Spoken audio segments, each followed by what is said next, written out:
ಯಾರಿಗೆಲ್ಲ ಪಾಸ್ತಾ ಇಷ್ಟ ಇಲ್ವೋ ಅವರಿಗಂತೂ ಈ ಚಿಕನ್ ಪಾಸ್ತಾ ತುಂಬ ಇಷ್ಟ ಆಗುತ್ತೆ. ಮಕ್ಕಳಿಗಂತೂ ಅವರ ಫೇವ್ರೇಟ್ ಬಿಡಿ. ನಿಮಗೂ ಇಷ್ಟ ಆಗುತ್ತೆ. ಬನ್ನಿ ನೋಡ್ಕೊಳ್ಳೋಣ ಹೇಗೆ ಮಾಡೋದು ಅಂತ. ಬೋನ್ಲೆಸ್ ಚಿಕನನ್ನು ತೊಳೆದು ತಗೊಂಡಿದ್ದೇನೆ. ಅದಕ್ಕೆ ಅರಿಶಿನ, red chilli powder, jeera powder, ಸೋಂಪು ಪೌಡರ್, ಮತ್ತು ಧನಿಯಾ, ಕರಿಪತ್ತ ಪೌಡರ್, ಗರಂ ಮಸಾಲ ಎಲ್ಲ ಹಾಕ್ತಾಯಿದ್ದೇನೆ. ಯಾಕೆಂದರೆ ಉಳಿದ್ರೆ ಬೇರೆದಕ್ಕೆ ಯೂಸ್ ಮಾಡ್ಬೋದು. ಅದಕ್ಕೋಸ್ಕರ ಇಲ್ಲಿ ನಾನು ಜಿಂಜರ್ ಗಾರ್ಲಿಕ್ ಪೇಸ್ಟು ಹಾಕ್ತಾಯಿದ್ದೇನೆ ಮತ್ತು ಅಂಕರ್ಡ್ ಹಾಕ್ತಾಯಿದ್ದೇನೆ. ಸ್ವಲ್ಪ ಮ್ಯಾರಿನೇಷನ್ಗೆ ಸಾಲ್ಟ್ ಹಾಕಿಬಿಟ್ಟು ಮ್ಯಾರಿನೇಷನ್ ಮಾಡಿ ಒಂದು ಹಾಫ್ ಆನ್ ಅವರ್ ಇಡ್ತೇನೆ. ಇದು ಉಳಿದ್ರೆ ತವಾ ಫ್ರೈ ಮಾಡಿದ ಮೇಲೆ ಬೇರೆದಕ್ಕೂ ಯೂಸ್ ಮಾಡ್ಬೋದು.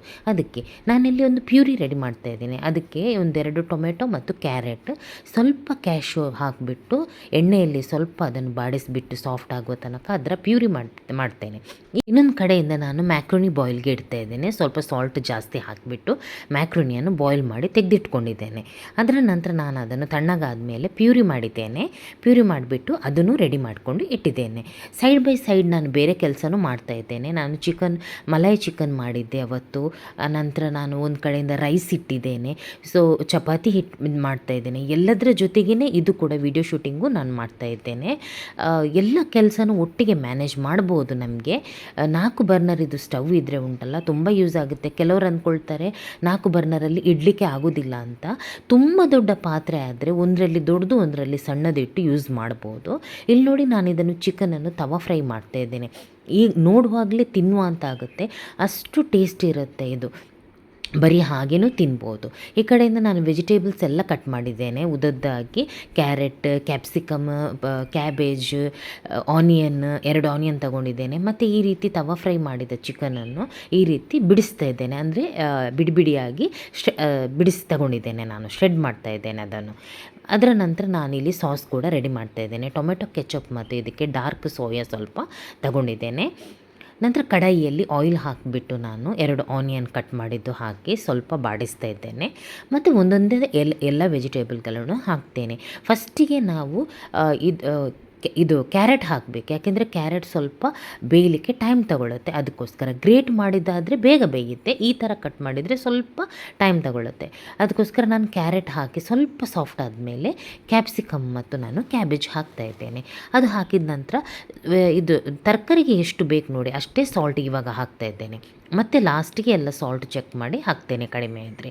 ಇಲ್ಲಿ ನಾನು ಚಿಲ್ಲಿಯನ್ನು ಬಾಯ್ಲ್ ಮಾಡಿಬಿಟ್ಟು ಪೇಸ್ಟ್ ಮಾಡಿಕೊಂಡು ಇಟ್ಟಿರ್ತೇನೆ ಯಾವಾಗಲೂ. ಅದನ್ನೇ ನಾನು ಒಂದು 3 ಸ್ಪೂನಷ್ಟು ಹಾಕಿದ್ದೇನೆ. ಎಷ್ಟು ನಿಮಗೆ ಖಾರ ಬೇಕೋ ಅಷ್ಟು ನೋಡ್ಕೊಂಡು ಹಾಕಿ.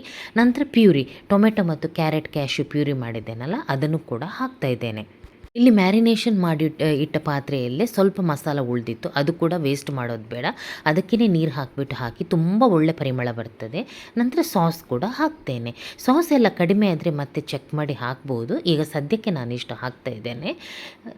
ನಂತರ ಇಲ್ಲಿ ವೈಟ್ ಪೆಪ್ಪರ್ ಮತ್ತು ಒರಿಗನೋ ಪೌಡ್ರ್ ಕೂಡ ಹಾಕ್ತಾಯಿದ್ದೇನೆ. ಇದಕ್ಕೆ ಒರಿಗನೋ ಪೌಡ್ರ್ ಹಾಕಿದರೆ ತುಂಬ ಚೆನ್ನಾಗಿ ಟೇಸ್ಟ್ ಬರ್ತದೆ.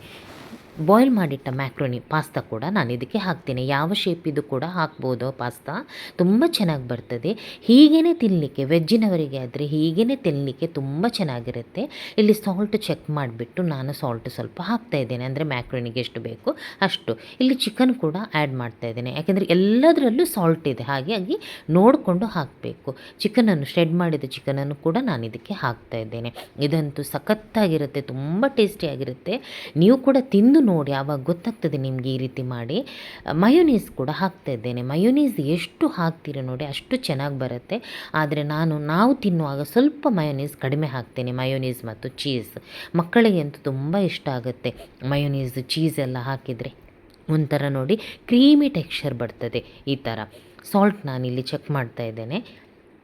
ನಂತರ ತಿರ್ಗಾ ನಾನು ಮಯೋನೀಸ್ ಹಾಕ್ತಾಯಿದ್ದೇನೆ. ಯಾಕೆಂದರೆ ನನ್ನ ಮಗ ಹೇಳಿದ ಇನ್ನೂ ಮಯೋನೀಸ್ ಬೇಕು ಅಂತ. ಅವನಿಗಂತೂ ಮಯೋನೀಸ್ ಅಂದರೆ ತುಂಬ ಇಷ್ಟ. ಆದರೆ ತಿಂಗಳಲ್ಲಿ 2 ಸಲ ಮಾಡಿಕೊಡ್ಬೋದು. ಯಾವಾಗಲೂ ಪ್ರತಿ ವೀಕ್ ಈ ಥರ ಅನ್ಹೆಲ್ದಿ ಫುಡ್ಡೇ ಇದು. ಈ ಥರ ಮಾಡಿಕೊಡೋದು ಒಳ್ಳೆಯದಲ್ಲ. ಗಾರ್ನಿಷಿಗೆ ಸ್ಪ್ರಿಂಗ್ ಆನಿಯನ್ ಮತ್ತು ಕೊತ್ತಂಬರಿ ಸೊಪ್ಪು ಹಾಕ್ತಾಯಿದ್ದೇನೆ. ಈ ಥರ ಫುಡ್ಡೆಲ್ಲ ಮನೆಯಲ್ಲೇ ಮಾಡಿದರೆ ಮಕ್ಕಳು ಹೊರಗಡೆ ತಿನ್ನೋಕ್ಕೆ ಆಸೆ ಪಡೋದಿಲ್ಲ, ಮನೆಯಲ್ಲೇ ತಿಂದ್ಕೋತಾರೆ. ನಾನಿಲ್ಲಿ ಫೋಟೋ ಮತ್ತು ವೀಡಿಯೋಗೋಸ್ಕರ ಈ ಥರ ಗ್ಲಾಸ್ ಬೌಲಲ್ಲೆಲ್ಲ ಹಾಕಿ ಮಾಡ್ತಾ ಇದ್ದೇನೆ. ಅಂದರೆ ಫೋಟೋಗೆ ಒಳ್ಳೆ ಬರುತ್ತೆ ಅಂತ. ನೀವು ಬೇಕಾದರೆ ನಾನು ಇನ್ನೊಂದು ಸೈಡಲ್ಲಿ ಸ್ಟೀಲಲ್ಲಿ ಹಾಕಿದ್ದೇನಲ್ಲ ಆ ಥರ ಬೌಲಲ್ಲಿ ಹಾಕಿಬಿಟ್ಟು ಗ್ರೇಟ್ ಮಾಡಿದ ಚೀಸ್ ಹಾಕಿ ನೀವು ಬೇಕಾದರೆ ಮೊಸರೆಲ್ಲ ಚೀಸ್ ಕೂಡ ಹಾಕ್ಬೋದು, ಅದೊಂದು ಸ್ಟಿಕ್ಕಿ ಟೆಕ್ಸ್ಚರ್ ಕೊಡ್ತದೆ. ಗಾರ್ನಿಷಿಂಗ್ಗೆ ನಾನಿಲ್ಲಿ ತಿರ್ಗಾ ಕೊತ್ತಂಬರಿ ಸೊಪ್ಪು ಮತ್ತು ಸ್ಪ್ರಿಂಗ್ ಆನಿಯನ್ ಹಾಕ್ತಾ ಇದ್ದೇನೆ. ಇದನ್ನು ನಾನು ಸ್ವಲ್ಪ ಸ್ಟೀಮಿಗೆ ಇಡ್ತೇನೆ, ಅಂದರೆ ಈ ಚೀಸ್ ಮೆಲ್ಟ್ ಆಗಲಿಕ್ಕೋಸ್ಕರ.